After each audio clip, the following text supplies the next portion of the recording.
Hi guys, it's Amy from Gerrie Electric, and this is behind the scenes. It's actually 6 a.m., January 23rd, 2020. Oh my gosh, 2020.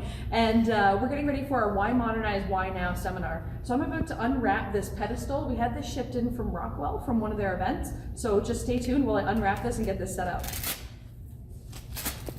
Oh, there's more shrink wrap. All right, we've got the moving blanket off. Next step, shrink wrap.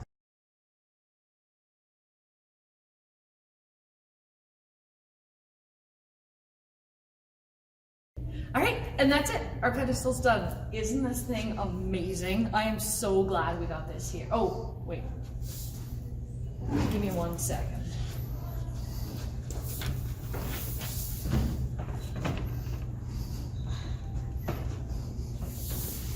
All right, isn't this thing amazing? We're gonna wheel it over, get it plugged in, and get it set up. But I'm so excited to have this here so our customers can see the new SLC to 5069 wiring harnesses. So any customers that are looking to go from a slick system to the new Compact Logix 5380, we've got the wiring arms here, and we're gonna be the first ones to see.